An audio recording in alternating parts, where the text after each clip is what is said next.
जोहार, जय मूल निवासी। मैं आकर्ष और आप देख रहे हैं एमएन टीवी। रिजर्व बैंक के पूर्व डिप्टी गवर्नर विरल आचार्य ने अपनी नई किताब में मोदी सरकार के रिजर्व बैंक ऑफ इंडिया के प्रति रुख का खुलासा किया है।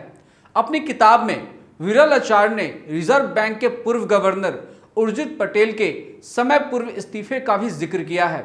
आचार्य का कहना है कि केंद्रीय संस्था की स्वायत्तता पर अंकुश लगाने के केंद्र सरकार के प्रयास की वजह से उर्जित पटेल ने अपना कार्यकाल पूरा करने से पहले पद से इस्तीफा दे दिया।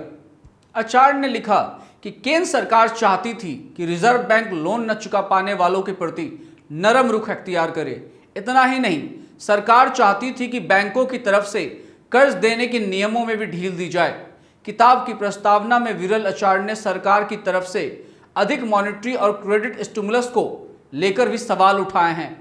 उन्होंने लिखा है कि इन स्टिमुलस से भारत की फाइनेंशियल सेक्टर की स्थिरता खत्म हो गई।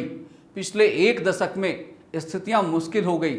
आचार्य की इस किताब में उनके भाषण, उनके रिसर्च और मौद्रिक नीति समिति के सदस्य के रूप में उनकी टिप्पणियां शामिल हैं। विरल आचार्य ने 23 जनवरी 2017 को डिप्टी गवर्नर के रूप में ज्वाइन किया था। आचार्य ने आरबीआई में अपना 3 साल का कार्यकाल पूरा होने से 6 महीने पहले ही जुलाई 2019 में अपने पद से इस्तीफा दे दिया। पूर्व डिप्टी गवर्नर आचार्य का मोदी सरकार से इससे पहले कई मुद्दों को लेकर टकराव हो चुका था। उन्होंने कई बार ब्याज दरों में कटौती के फैसले को लेकर असहमति भी जताई थी। आरबीआई के पूर्व deputy governor Viral Acharya reserve bank की स्वायत्तता बनाए रखने के प्रबल समर्थक थे। आचार्य ने अपने एक भाषण में रिजर्व बैंक की स्वायत्तता का समर्थन किया था। उन्होंने कहा था, जो सरकार केंद्रीय बैंक की आज़ादी का सम्मान नहीं करती वह कभी न कभी वित्तीय बाजारों के कोप का शिकार होती है।